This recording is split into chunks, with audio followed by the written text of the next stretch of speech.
সকালে ফেনী সরকারি পাইলট উচ্চ বিদ্যালয় মাঠে নির্বাচনী জনসভা করেছে জামায়াত আমির ডক্টর শফিকুর রহমান। ঘরে ও কর্মস্থলে নারীদের নিরাপত্তা নিশ্চিত করার প্রতিশ্রুতি দিয়ে আমির বলেন, অতীতের বস্তাপচা পরিবারতন্ত্রকে লাল কার্ড দেখিয়ে সবার সমান অধিকার নিশ্চিত করতে চায় জামায়াত। ফেনীতে একসময় একটা বেসরকারি মেডিকেল কলেজ ছিল, সম্ভবত পরে এটা বন্ধ হয়ে গিয়েছে, আবার চালু হয়েছে কিনা আমি জানি না, হয় না। আমরা ঘোষণা দিয়েছি 18 কোটি মানুষের দেশে 64টি জেলার কোন জেলা মেডিকেল কলেজ থেকে বঞ্চিত হবে না ইনশাআল্লাহ, এবং এটি হবে সরকারি মেডিকেল কলেজ। অলরেডি 33টা জেলায় আছে, বাকি 31টা জেলা বাকি আছে।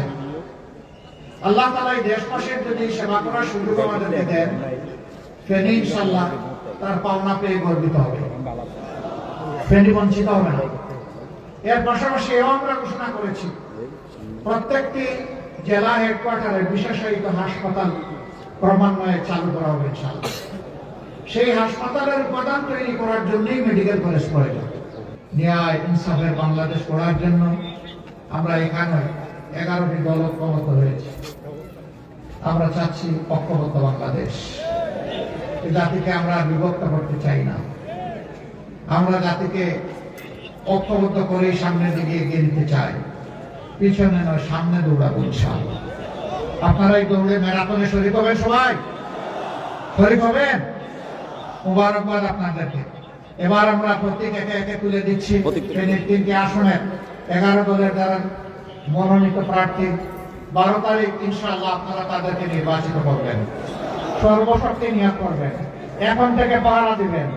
সব জেলায় শিশু কিশোরদের জন্য খেলার মাঠ এবং সঠিক মানসিক বিকাশের জন্য প্রয়োজনীয় ব্যবস্থা গড়ে তোলা হবে বলে জানিয়েছেন বিএনপি চেয়ারম্যান তারেক রহমানের সহধর্মিণী ডাক্তার জুবাইদা রহমান।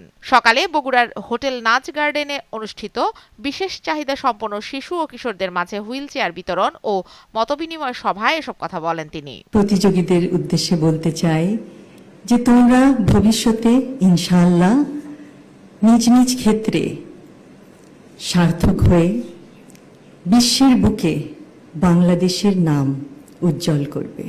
সকাল থেকেই নিজ এলাকায় নির্বাচনী প্রচারণা করেছেন ঢাকা 11 আসনের জামাত জোট প্রার্থী ও এনসিপি নেতা নাহিদ ইসলাম। এ সময় তিনি সন্ত্রাস, চাঁদাবাজ ও দুর্নীতিমুক্ত সমাজ গড়ার প্রতিশ্রুতি দেন। আমি এই এলাকারই সন্তান, আমার বাড়ি বেড়াইত বাড্ডা, আমি বড় হয়েছি বনশ্রীতে। আপনাদের জন্য কাজ করতে চাই। আমরা চাই এই অত্র এলাকার পরিবর্তন হবে। আমরা যেমন দেশ সংস্কার চাই, সেরকম ভাবে এলাকার সংস্কার আমরা চাই। 5ই আগস্টের পরে হাসিনা বাংলাদেশ থেকে চলে গেছে। আমরা চাই যে হাসিনার আমলে যেই রাজনীতি হয়েছে, এই রাজনীতি বাংলাদেশে আর হবে না। চাঁদাবাজি, সন্ত্রাস, দুর্নীতির রাজনীতি বাংলাদেশে আর চলবে না। আমরা ভূমিদস্যু, ঋণ খেলাপি কোনো অসৎ মানুষকে সংসদে দেখতে চাই না। আমরা 11 দলের পক্ষ থেকে সেই দুর্নীতির বিরুদ্ধে অবস্থান নিছি, বৈষম্যের বিরুদ্ধে অবস্থান নিছি। আমরা এই এলাকার, অত্র এলাকার গ্যাস সংকট রয়েছে, আমরা জানি। রাস্তাঘাটে সংস্কারের অভাব রয়েছে।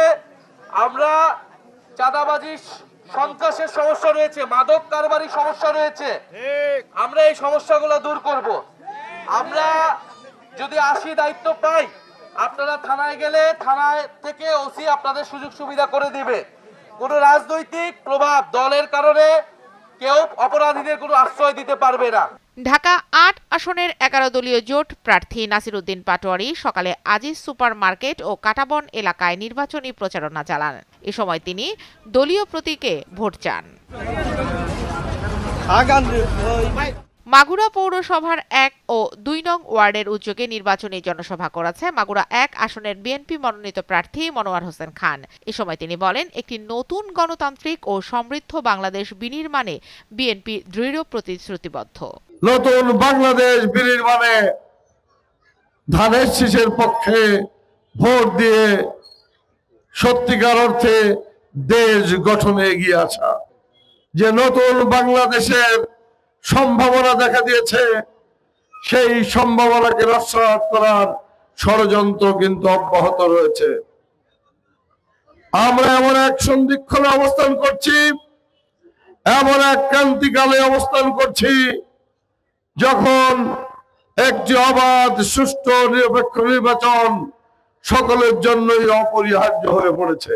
নড়াইল ২ আসনের নির্বাচনী মাঠে জমে উঠেছে লড়াই। আসনটি দখলে নিতে জোর চেষ্টা চালাচ্ছে বিএনপি প্রার্থী ডক্টর AZM ফরিদুজ্জামান ফরহাদ ও জামায়াত ইসলামী মনোনীত প্রার্থী আতাউর রহমান বাচ্চু।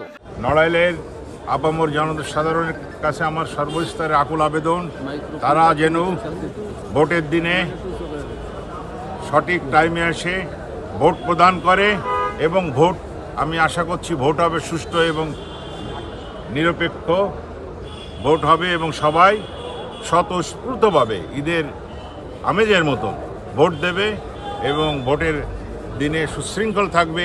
আমি তো ঐক্যবদ্ধ বিএনপিকে মোকাবেলা করার জন্যই ও তাদের সাথে প্রতিযোগিতা লিপ্ত হওয়ার জন্যই আমি আমার সব সময়কে এবং গত 1.5 বছর ধরে আমি প্রস্তুতি গ্রহণ করছি এবং সেই প্রস্তুতির ফলেই আমার এখন এই পর্যায়ে নির্বাচনের শেষ মুহূর্তে এসে কে ঐক্যবদ্ধ থাকলো আর কে ভাঙনের দিকে গেল, এটা আমার কাছে দেখা মুখ্য বিষয় নয়, বরঞ্চ এটা যার যার দলীয় সিদ্ধান্তের ব্যাপার। আমার যে ভোট ব্যাংক আছে বা আমাকে যে সর্বসাধারণ শ্রমিক খেটে খাওয়া মানুষ আমাকে ভালোবাসে, তারা কেউই আমার কাছ থেকে দূরে সরে যায় নাই, বরঞ্চ দিন দিন এই ভালোবাসার পাল্লাটা আরো বেশি ভারী হচ্ছে। সে কারণে আমার কারোর ভাঙ্গনের সুযোগ আমাকে নিতে হবে এটা আমি কখনো মনে করি না। দাড়িপাল্লা প্রতীক সবাইকে নিয়ে একসাথে সবার ভোটের মধ্যে প্রতিযোগিতা আগামী দিন বিজয়ী হবে ইনশাআল্লাহ।